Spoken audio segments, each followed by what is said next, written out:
Konnichiwa, minasan.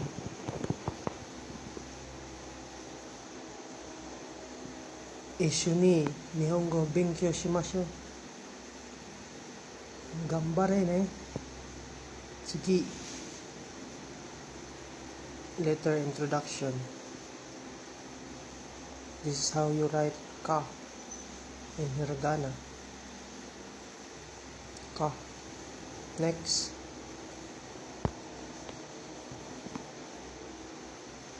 Letter introduction. Ki.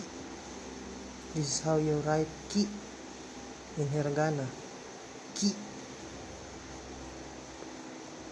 Next. Listen, choose the matching letter ka. This is ka. Check. Correct. Letter introduction ku. This is how you write ku in hiragana. Next. Letter introduction ke. This is how you write ke in hiragana. Next. Listen and choose the matching letter ki. This is ki in hiragana. Check. Correct.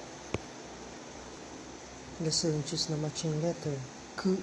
This is ku in hiragana. Check. Correct. Look at the transcription and choose the matching letter ki. This is ki in hiragana. Check. Correct. Match the kana with the corresponding romaji ka. This is ka in hiragana, ka in romaji. Ki in hiragana, ki in romaji. Ke in hiragana, ke in romaji. Ku in hiragana, ku in romaji. Next. Letter introduction ko. This is how you write ko in hiragana. Next. Listen and choose the matching letter ke. This is ke in hiragana. Check. Correct. Listen and choose the matching letter ko. This is ko in hiragana. Check. Correct. Look at transcription. Choose the matching letter ku. This is ku in hiragana. Check. Continue. Match the kana with the corresponding romaji. This is ki in hiragana. This is ki in romaji. This is ku in hiragana. This is ku in romaji. This is ka in hiragana. This is ka in romaji. This is ke in hiragana. This is ke in romaji. Next. Match the kana with the corresponding romaji. This is ki in hiragana. This is ki in romaji. This is ko in hiragana.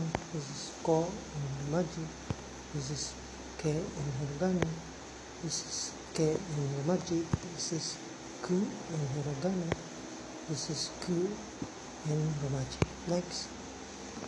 You have completed the lesson. Again. Minasan. Kite korete arigato. Mata ne. Ishuni benkyou. Mata ne. Ishuni Nihongo benkyou shimashou. Bye bye.